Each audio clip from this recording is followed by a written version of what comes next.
Elle aura dû attendre 4 ans avant d'être baptisée. L'UOFA, unité opérationnelle franco-allemande, rassemble la gendarmerie nationale française et la Bundespolizei allemande. Une coopération unique en Moselle-Est qui existe depuis 2019 et qui a désormais son emblème et son nom d'unité. Décor de château en carton pour la cérémonie de remise de diplôme des anciens étudiants de l'unité de Sarreguemines. Cette année, ils étaient quelques 170 diplômés. Les derniers à décrocher un DUT, réforme oblige. Pour les suivants, ce sera le BUT en 3 ans. Un nouvel ensemble de bureaux a vu le jour à l'entrée de Sarreguemines. Rooftop a été construit par Auer Corporate. Les 2400 mètres carrés de bureaux ont été vendus à des secteurs variés, banque, comptabilité, immobilier, santé. La moitié du bâtiment est déjà occupée. Proposer une collation gourmande pour attirer plus de donneurs, c'était le concept de la dernière collecte de sang à Sarreguemines. Les clubs services l'ont organisé en partenariat avec l'établissement français du sang, avec la participation de nombreux acteurs locaux de la gastronomie. Une artiste locale à la galerie Beach & Art, Peggy Nulands, originaire de Meisenthal où elle a son atelier, expose ses toiles à beach jusqu'au 29 avril. Ancienne élève de Stéphane Béhu, elle a l'habitude de participer à des expositions collectives à Paris. Cette fois, elle dévoile son art à domicile. Bienvenue sur Mosaïque Cristal. Aujourd'hui, c'est la 8e journée d'action nationale contre la réforme des retraites.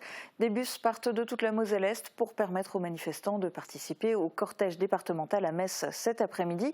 Le projet de réforme suit son cours. Le texte devrait aboutir à une nouvelle mouture aujourd'hui, à l'issue des travaux de la commission mixte paritaire, qui ne sera pas retransmise en direct. Ce texte sera a priori sans surprise voté par les sénateurs demain matin.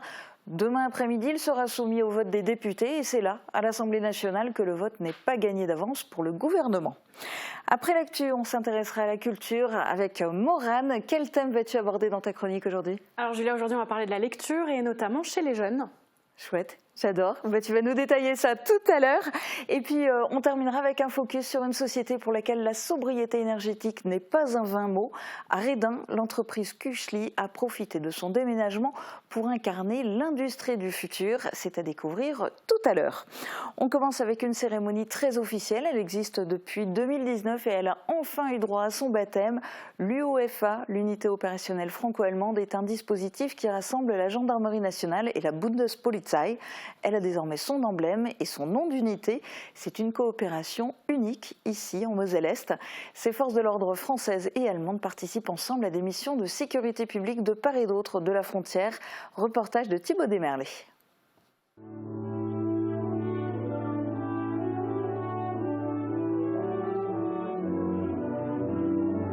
L'hymne de la joie retentit dans le gymnase de la caserne de gendarmerie de Sarreguemines. La Bundespolizei et la gendarmerie nationale étaient rassemblées pour une cérémonie particulière. L'UOFA, l'unité opérationnelle franco-allemande, vient d'être officiellement baptisée. Le nouveau fanion, représentant les deux pays, a été donné aux différents chefs de détachement. Un emblème qui marque leur forte coopération. Chacun peut se reconnaître dans cet emblème. Donc c'est symbolique et puis c'est aussi un moment de cohésion entre les Français et les Allemands. Durant la cérémonie, un nouveau nom a aussi été attribué à l'unité, l'unité Daniel Nivelle, en hommage à l'adjudant-chef de la gendarmerie mobile, victime d'une agression par des hooligans allemands lors de la Coupe du monde de football en 1998. Il a été choisi comme parrain et était présent avec son épouse pour les festivités. Daniel est très fier, au contraire, il a été honoré qu'on demande qu'il soit le parrain de l'unité franco-allemande en plus. Alors c'est vrai qu'avec les liens qu'on a eu depuis tant d'années, c'est vraiment une fierté. L'unité a déjà plus de 120 missions à son actif. Les forces de l'ordre des deux côtés de la frontière participent ensemble à des missions de sécurité publique générale. Cela va des opérations transfrontalières aux rencontres de football, mais aussi des rencontres internationales sur le territoire européen comme le G7. L'unité est très soudée. Ça fonctionne très bien, nous nous connaissons très bien et c'est très important pour la cohésion. Nous sommes formés ensemble, nous avons une formation commune de 10 semaines et cela nous permet d'être soudés à un tel point qu'on ne ressent plus aucune barrière entre nous. La langue française ou la langue allemande n'est absolument pas un problème pour nous, on parle ensemble, on se comprend. Durant la cérémonie, 7 membres de la Bundespolizei ont aussi été décorés de la médaille de la sécurité intérieure. Autre cérémonie, cette fois de remise de diplôme. Ils sont les derniers à avoir décroché leur DUT. Et oui, c'est la fin d'une ère, car depuis la récente réforme transformant les DUT en BUT, il n'y aura désormais plus que des étudiants en bachelor universitaire de technologie. La promotion de 2022 a été récompensée samedi dernier lors d'une cérémonie en grande pompe. Plus de 400 personnes y ont assisté dans la salle de spectacle de l'Hôtel de Ville de Sarreguemines. Reportage d'Émilie Azel et Jules Lefébure. Dans un décor de château en carton, les discours et les poignées de main s'enchaînent. Samedi, près de 160 étudiants de DUT de l'IUT de Moselle-Est ont assisté à leur remise de diplôme dans la salle de spectacle de l'Hôtel de Ville de Sarreguemines. La cérémonie s'est faite en présence du maire et d'élus de la ville, de leurs parents, de leurs parrains entrepreneurs et des sponsors. En tout, ils étaient plus de 400 pour applaudir les derniers diplômés de DUT. Cette remise de diplôme a un certain goût. Elle marque la fin du DUT, qui est devenu un bachelor universitaire de technologie. Oui, elle a une saveur particulière parce que c'est la fin d'un ancien diplôme, mais c'est surtout une opportunité à la demande du ministère d'avoir créé ce nouveau diplôme qui est plus en phase avec les besoins socio-économiques des territoires, avec une offre de formation qui propose des stages, des aspects très pratiques dès même la première année. Donc ça veut dire 3 années de présence au sein de l'établissement. Ça veut dire aussi un esprit d'appartenance beaucoup plus important. La remise de diplôme de la promotion 2022 a été organisée par 8 étudiants de licence professionnelle management des organisations. Ils se sont occupés de la recherche des sponsors et du mailing. Les organisateurs ont senti un poids sur leurs épaules puisqu'il fallait marquer le coup. C'est une remise qui doit marquer, comme c'est la dernière remise des DUT de l'IUT de Moselle-Est. Avec la nouvelle réforme, ça devient du coup un bachelor et un diplôme qui se fera en 3 ans. Donc oui, non, c'est sûr qu'on avait beaucoup à jouer sur cette cérémonie-là. Ouais. L'organisation de la cérémonie fait partie d'un projet noté qui participera à la note professionnelle de leur licence. L'histoire continue. En 2015, Auer Corporate créait un premier bâtiment à Sarreguemines en entrée de ville au niveau du rond-point de la Roterspitz. 8 ans après, un nouveau bâtiment imposant comportant 2400 m² de bureaux vient de voir le jour et tout a été vendu. La moitié du bâtiment est déjà occupée. Guillaume Dumontagne nous en dit plus. Ils n'auront pas eu beaucoup de distance à parcourir. Pour leur déménagement, les employés de Sarreguemines Immobilier auront en effet juste eu besoin de traverser la rue de la Montagne. Ils ont quitté le bâtiment créé en 2015 par Auer Corporate pour rejoindre le nouvel ensemble de bureaux dénommé Rooftop et ainsi obtenir une visibilité beaucoup plus grande. À l'instar de cette agence, 8 autres entités ont décidé de s'installer ici. Elles travaillent dans des secteurs variés, allant de la banque à la santé, en passant par la comptabilité.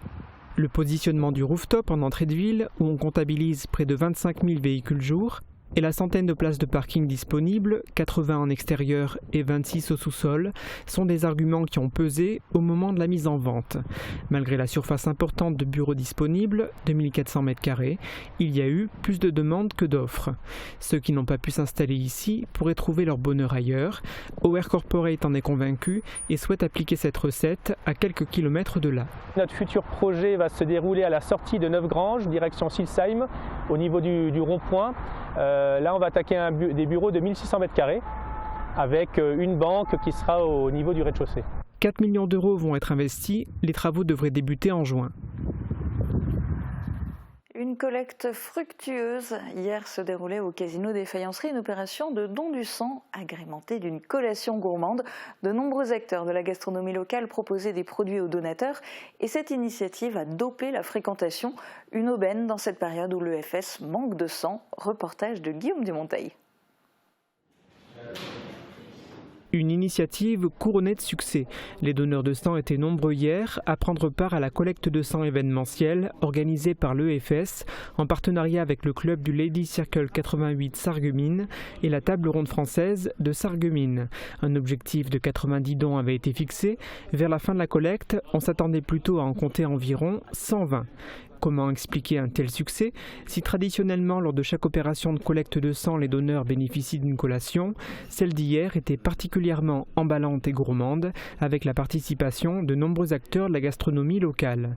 Un argument qui a su convaincre les donneurs non réguliers de franchir le pas. C'est une première expérience depuis très longtemps, les années lycée, et donc c'est plus ou moins ma fille qui m'a dit un jour, voilà, il faut quand même penser à donner, donc elle qui est en médecine. Et puis j'ai vu dimanche dans le journal local qu'il y avait une organisation avec un petit, une petite collation sympathique, donc je me suis dit, avec une amie, on y va, et puis voilà, on a décidé de venir et c'est fait. Lors de chaque opération de collecte événementielle, l'effet est immédiat. Le nombre de donneurs augmente. Une aubaine en cette période où on manque de sang. Depuis la crise du coronavirus, les habitudes ont changé et les réserves en sang ont baissé. Cela tarde à repartir à la hausse. Actuellement, les réserves en sang sont inférieures à 10 jours, alors que le FS voudrait atteindre 16 jours. Elle rêvait d'exposer son travail à domicile. L'artiste peintre Peggy Newlands, originaire de Meisenthal, présente actuellement ses œuvres à la galerie Beach & Art jusqu'au 29 avril. Aperçu de ses toiles dans ce reportage de Thibaut Desmerlet et Jules Lefébure. Ces tableaux ornent désormais la salle de la galerie Beach & Art. Peggy Newlands peint par passion depuis 15 ans et a déjà exposé ses toiles à Paris. Originaire de Meisenthal, où elle a son atelier, elle présente maintenant son travail à domicile. Une fierté pour elle. Je suis vraiment ravie, ça fait longtemps que j'aimerais exposer au Pays de Beach et voilà, mon rêve est enfin réalisé. Ça me fait vraiment plaisir d'être à domicile. Voilà, de pouvoir présenter un peu mon travail aux gens qui n'ont pas l'habitude de se déplacer loin. L'artiste expose plus d'une dizaine de peintures à l'huile, avec des jeux d'ombre et de lumière. Elle représente des corps féminins, mais 2 tableaux se détachent du lot. Elle les accroche que pour la seconde fois. Il s'agit des verriers. C'est un thème qui me tient vraiment à cœur. Comme j'habite Meisenthal et j'ai beaucoup baigné sur le site, j'étais beaucoup sur le site verrier. Ma maman travaillait dans le cristal, donc voilà. Puis le verre, c'est une matière magique. Ces créations sont à découvrir jusqu'au 29 avril. Et pour d'autres suggestions de sorties culturelles, Morane va prendre le relais juste après les prévisions de Météo France. La rénovation de vos façades avec Modern Habitat allie esthétique et une résistance garantie à toutes les intempéries. Retrouvez votre programme avec le Crédit Mutuel, partenaire des grands événements de votre région. Une banque qui appartient à ses clients, ça change tout. Bonjour tout le monde, comme vous pouvez le voir, des flocons de neige étaient de retour ce matin. Décidément, l'hiver n'a pas dit son dernier mot. Et pourtant, on peut déjà apercevoir quelques jonquilles par endroits. C'est bien connu, les jonquilles sont le symbole du printemps et pourtant, elles peuvent fleurir dès le mois de février. Celles-ci ont donc pris un petit peu d'avance sur le printemps qui arrive le 20 mars, mais elles ne sont pas les seules puisque quelques arbres ont également commencé à bourgeonner. Mais pour demain, tout le monde retrouvera le soleil qui sera présent dès le lever du jour et jusqu'au soir. Quelques nuages décoreront le ciel, mais aucune averse n'est à prévoir. Côté température, les minimales iront de 0 à 1 degré et les maximales de 12 à 14 degrés. Demain, nous fêtons les Bénédictes et il fera jour de 6h46 à 18h41. Passez tous encore une très belle journée et à demain. C'était votre programme avec le Crédit Mutuel, partenaire des grands événements de votre région. Une banque qui appartient à ses clients, ça change tout. Jusqu'au 25 mars, Cora Sarreguemines prépare le retour du printemps. Retrouvez les indispensables du jardinage avec notre sélection des plus beaux produits. Tout pour votre potager, votre jardin d'ornement, mais aussi l'entretien du sol, l'outillage et la décoration. Pour un jardin bien entretenu et haut en couleur, rendez-vous chez Cora. Cora, l'hyper proximité. Vous voulez faire des économies? Alors covoiturez avec Klaxit et rentabilisez vos trajets. Si vous êtes passager, vos trajets domicile-travail sont offerts. Si vous êtes conducteur, vous gagnerez de l'argent sur la route du travail. Pour trouver des covoitureurs sur vos trajets quotidiens, téléchargez Klaxit et l'Agglo de Sarreguemines finance vos covoiturages.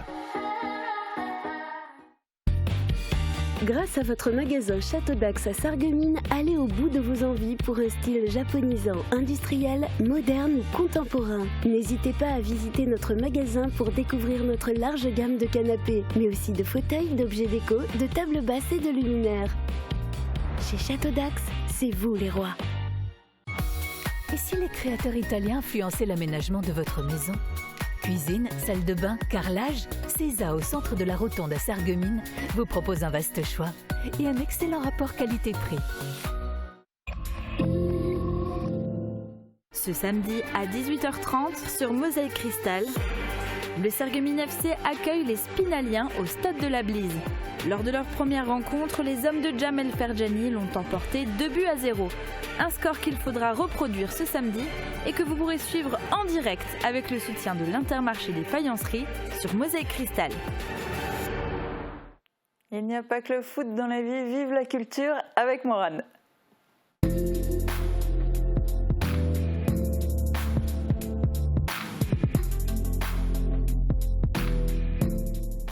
Et comme en chaque début de chronique, Morane, tu commences par nous dévoiler tes bons plans de sortie culturelle. C'est ça, hein, sortez vos agendas. Alors samedi, le festival Lire en Fête du département s'invite dans les médiathèques de l'arrondissement. À Bitche, venez découvrir le spectacle Maté Nature de Guylaine Cosseron et Birgit von Keller. C'est du théâtre musical sur le thème de la nature, plongé dans un monde imaginaire. C'est à 10h30 à la médiathèque Joseph Schaeffer. Et attention, les places sont limitées, alors pensez à réserver en amont. Du côté de Sarreguemines, c'est un atelier parents-enfants qui est au programme. Ça s'appelle Jardins musicaux. Dans ce jardin, les enfants pourront explorer et cultiver les sons, la voix, les instruments, les chants, appréhender leur corps comme un instrument de musique à part entière. 2 séances sont prévues, 9h30 pour les enfants de 3 mois à 3 ans et 10h30 pour les enfants de 3 à 6 ans. Là encore, pensez à réserver vos places auprès de la médiathèque.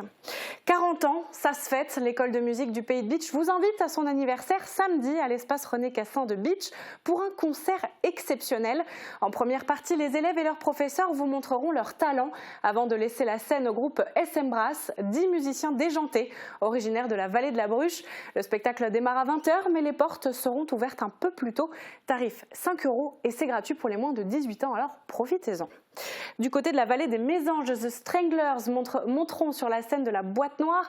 Formés en 1974, les provocateurs Stranglers présenteront leur nouvel album Dark Matters aux sonorités rock. Alors pour rappel, le groupe britannique emblématique comptabilise 24 singles et 18 albums classés au top 40. La première partie sera assurée par Brother Junior. Tarif en prévente 29 € et ouverture des portes de la Halverrière à 20h. Et enfin, dimanche, la saison culturelle de Sarreguemines se poursuit avec Jonathan Fournel et l'Orchestre national de Metz. Ensemble, ils vous proposent le concerto pour piano numéro 1 de Frédéric Chopin, qui sera suivi des Métamorphoses de Richard Strauss et de Festklänge, poème symphonique numéro 7 de Franz Liszt. Les billets sont disponibles en ligne sur le site internet de la ville. Et si ça vous intéresse, eh bien dépêchez-vous parce qu'il ne reste plus beaucoup de place. Et voilà pour les bons plans de sortie, Julia. Merci Morane. Et puis aujourd'hui, tu nous as promis de nous parler de lecture. Absolument. Alors on est en plein dans le festival Lire en Fête, organisé par le département de la Moselle. C'est un festival dont font partie les bibliothèques du réseau de la lecture publique qui propose chaque année des animations autour de la lecture. Et puis tu en avais déjà parlé dans une précédente chronique et donc le thème c'est autour de l'arbre. C'est ça, mais on ne va pas vraiment s'attarder là-dessus aujourd'hui. En fait, je me suis intéressée à la place de la lecture dans la vie des Français. En 2021, le CNL, le Centre national du livre, a publié une étude, le baromètre Les Français et la lecture. Un constat, le lectorat est en baisse. Concrètement, qu'est-ce que ça veut dire? Alors en fait, ça veut dire que les Français lisent moins. On peut en partie expliquer ce phénomène lié à la crise sanitaire. Les différents confinements et les bibliothèques et librairies qui avaient fermé leurs portes durant plusieurs mois sont des facteurs de cette diminution. Mais, tu as raison, il y a un mais, c'est pas parce que les Français lisent moins qu'ils ne lisent plus. En 2020, 86% des Français affirment avoir lu au moins un livre ou plus. C'est quand même pas mal, même si c'est moins qu'en 2019. Mais là, et avec tous ces chiffres, tu parles des Français en général. Qu'en est-il des jeunes? Est-ce qu'ils lisent encore? Eh bien oui, Julia, le CNL a publié une autre étude l'année dernière. Les pratiques, leviers et freins à la lecture chez les jeunes de 7 à 25 ans. Eh bien, selon cette étude, 76% des jeunes lisent pour l'école ou le travail et 81% d'entre eux lisent pour le plaisir. Et qu'est-ce qu'ils lisent, ces jeunes? Alors, il y a 2 catégories. Chez les 7-19 ans, ce sont les bandes dessinées qui arrivent en tête du podium. Et chez les 20-25 ans, eh bien, ce sont les romans, suivis de très près par les mangas. Mais à noter tout de même que la lecture loisir se perd chez certains jeunes au moment du passage à l'adolescence. On note chez les filles une baisse de 12% et chez les garçons une baisse de 21%. Et à noter également que 16% des 7-25 ans avouent ne pas trop aimer lire ou carrément détester cette pratique. Les écrans prennent le dessus ? Alors oui et non, évidemment les écrans et Internet sont un facteur et en moyenne on passe 3h50 par jour devant un écran et 2h50 sur Internet comparé à seulement 3h14 de lecture par semaine. Même si les jeunes lisent moins, une fois de plus ils lisent toujours et ce temps d'écran que je viens d'évoquer peut par exemple représenter un temps de lecture numérique. Les livres dématérialisés sont en plein essor depuis plusieurs années, 40% des jeunes ont déjà lu un livre numérique et parmi ces jeunes, 55% l'ont lu sur smartphone. Ça prouve que les pratiques évoluent. Et oui, les pratiques évoluent. Alors, tu le disais dans ton analyse des chiffres, il y a une baisse au niveau de l'adolescence en particulier. Comment on peut y pallier ? Alors, en 2021, la lecture a été déclarée grande cause nationale par le gouvernement, ce qui a donné en fait une impulsion significative au développement de la lecture. Pour élargir le lectorat, plusieurs festivals ont vu le jour, comme Partir en livre, par exemple. Mais bien sûr, apprendre à lire et aimer lire, ça se passe avant tout à l'école. Des temps de lecture sont consacrés dans le programme scolaire. Les jeunes font une pause en fait dans le programme de la journée pour lire une œuvre de leur choix, un magazine, roman, manga, et ce sur une quinzaine ou trentaine de minutes par exemple. Le CNL est aussi à l'initiative du quart d'heure de lecture nationale qui incite en fait les Français à stopper leur activité pour lire le livre de leur choix durant 15 minutes. Il a été lancé l'année dernière et reconduit cette année à la date du 10 mars à 10h. Et ça tombe bien, c'était vendredi dernier. Les élèves du collège La Fontaine de Saint-Avold ont joué le jeu. Je vous propose de regarder le reportage d'Émilie Capodici et Rodolphe Wagner. Arrêter le pays pour lire, c'est ce que souhaite en tout cas le Centre national du livre, en collaboration avec le ministère de l'Éducation et de la Jeunesse. Vendredi dernier, tout le collège La Fontaine de Saint-Avold s'est brusquement arrêté de battre de 10h10 à 10h25 pour se concentrer sur la lecture. Un loisir qui se perd, surtout chez les jeunes générations. On pourrait tous s'arrêter en France pour lire et donc nous en éducation nationale on a saisi aussi l'occasion de le faire parce que c'est notre travail aussi de faire lire les élèves en dehors du cadre scolaire, ça serait parfait. Déjà la lecture en général, c'est sûr que ça aide pour le français, pour la culture générale et puis de prendre un petit temps de lecture comme ça ou de silence, je pense que ça fait aussi un petit peu du bien à tout le monde de se recentrer, de se concentrer et puis peut-être d'avoir un déclic pour la lecture qu'on n'aurait peut-être pas avec les livres qu'on étudie en classe par exemple. Je pense que c'est une très bonne initiative parce que ça permet de lire. Puis ça change de ce qu'on fait d'habitude en classe et comme ma professeure vient de le dire, ça fait du bien de ne pas tout de suite commencer avec un cours. Mais ça peut aussi être bien pour certains élèves qui n'ont pas l'initiative d'eux-mêmes de lire chez eux. J'ai choisi Pulsar, Cassar et Trou Noir parce que j'aime bien surtout lire des livres en rapport avec l'univers, parce que ça me passionne. J'ai pas lu que ça, j'ai lu aussi un autre livre en parlant de la gravité, en gros des choses de l'univers. Une passion, une tradition ou un loisir, appelez ça comme vous le voudrez, mais ce qui est certain, c'est que la lecture attire de moins en moins de monde. Difficile de rivaliser avec l'instantanéité des stimuli que peuvent offrir Netflix, TikTok ou Dailymotion, mais heureusement, certains sont là pour se battre, pacifiquement bien sûr, grâce à par exemple un club de lecture au sein du collège. Club lecture qu'on anime avec ma collègue, Madame Pierron. Alors, on fait la promotion de la lecture dans ce club-là. Il y a un élève qui s'occupe de la commande des nouveaux livres, il fait une espèce de sondage au niveau des élèves, on participe au concours Moselle Lire et par ailleurs on a en même temps qu'on a le club lecture, on a aussi une partie club journal, donc lecture et écriture. 3 élèves de 3e font un journal scolaire. Tu participes aussi au club de lecture, du coup tu as l'habitude quand même oui, depuis la 6e. En 6e ça a été pas vraiment parce qu'avec le Covid on n'a pas pu vraiment faire beaucoup de choses. Mais en 5e et là sur ce début d'année on a fait plein de choses. C'est plus facile en orthographe, en grammaire et en conjugaison. Et ça me fait aussi passer le temps sans forcément être sur mon téléphone. Là où certains pensaient passer un sale quart d'heure, force est de constater que les élèves se sont pris au jeu. Entre les romans, les bandes dessinées et les mangas, il y avait forcément de la lecture pour chacun. Après le succès de la précédente édition et de celle-ci, Regina Chondo, présidente du Centre national du livre, espère faire une tradition de cette exception. Je cite, « Ensemble, faisons des Français un peuple de lecteurs ». C'est un peuple de lecteurs, hein, c'est si joliment dit. Et je le rappelle, hein, il existe différentes formes de lecture, donc la lecture classique, mais aussi numérique et même audio. Pour les petits, par exemple, il existe des dispositifs où les enfants créent eux-mêmes leur histoire. Alors ça s'appelle l'Uni. Je l'ai piqué aux enfants hier soir. Et en fait, c'est une fabrique à histoire où les enfants choisissent le personnage principal, le lieu de l'action, etc. Donc je vais vous faire une démo en direct. Alors on l'allume. Ça met un petit peu de temps. Les histoires de Suzanne et Gaston. Voilà, et en fait, on choisit Douce nuit. La catégorie. Contes exquis de monstres gentils. Voilà, par exemple, je veux les monstres. Où ton histoire va-t-elle se passer? Où veux-tu que ça se passe, Julia? Dans une forêt magique. Dans une ville fortifiée. Ah, dans une ville fortifiée. Allez, allons-y pour la ville fortifiée. Qui sera le héros de ton histoire? C'est excellent. Sorcière. Les sorcières. Non. Un fantôme. Un fantôme. Oui, ça peut être rigolo. Allez, on part sur le fantôme. Qui ton héros va-t-il rencontrer? Et voilà, et en fait, oui, mais en fait, on l'écrit nous-mêmes, c'est ça, l'histoire. c'est exactement ça. Et en fait, il y a des fins différentes. Franchement, c'est. Calme-toi quand même maintenant, voilà. C'est super bien fait, c'est français d'ailleurs. Et pour les adultes, eh bien évidemment, ça existe aussi. Hein, il y a les plateformes de livres audio, par exemple. Moi-même, je suis abonnée à une application. Alors, j'adore lire, hein, mais écouter un livre audio, ça amène encore une autre dimension à l'imagination. Et alors toi, du coup, en ce moment, tu lis ou tu écoutes quoi? Alors, en ce moment, Julia, moi, je lis un manga, ça s'appelle Fairy Tail, la quête de 100 ans, d'Hiro Mashima. Donc là, au final, ça colle hein, avec le rapport du CNL. Et le soir, avant de dormir, eh bien, en ce moment, j'écoute 1984 de George Orwell. Et toi? Ok. Qu'est-ce que tu lis? Un millionnaire à Lisbonne, de Dos Santos. Mais moi, j'aime beaucoup les romans historiques. Bon, j'aime aussi les polars, hein, on se refait pas.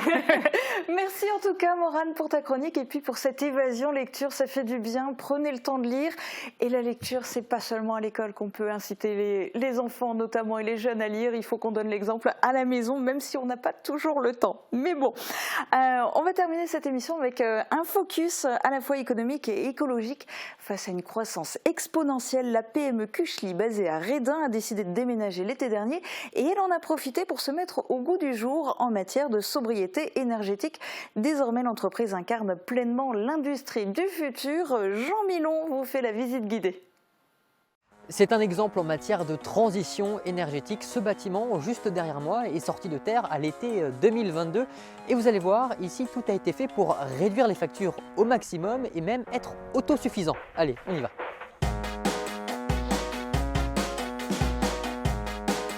C'est une entreprise vieille de 65 ans. En 2015, elle est rachetée par Yann, ingénieur de formation. Alors Esteban, ça se passe bien? Ici, on conçoit et réalise des pièces métalliques. Donc là, Esteban est en train de dessiner un outil de pliage. Il me semble que sur les autres pièces, on avait fait un biseauté. C'était pas à angle droit. Parce qu'il est méthodique et surtout très concerné par les enjeux environnementaux actuels, Yann a pensé sa nouvelle usine au détail près. Mais avant de découvrir toutes les subtilités qu'elle réserve, il nous présente la nouveauté phare, celle qui fait toute la différence. Donc là, on va rentrer dans l'endroit où c'est l'investissement d'actualité, un chauffage biomasse. Une installation effectivement en tendance qui lui permet d'économiser 100 000 € par an et chauffer sans souci les 3000 m² du bâtiment. C'était plus par vocation écologique qu'on a installé ça et aussi pour trouver une solution par rapport à nos déchets bois. Solution toute trouvée. Et c'est du bois non traité qui va être en fait revalorisé en circuit assez court parce que c'est le voisin qui va le prendre.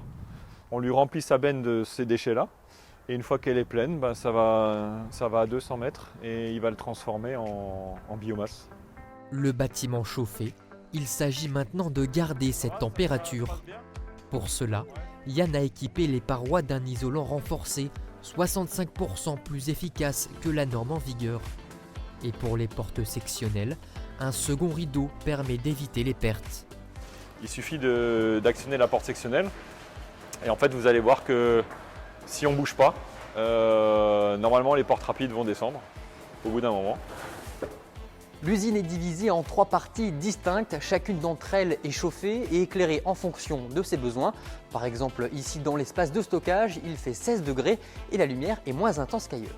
Et quand la luminosité est suffisante, avec les nombreuses ouvertures, les rampes d'éclairage s'éteignent automatiquement grâce à un détecteur intelligent. Il va couper une première rangée.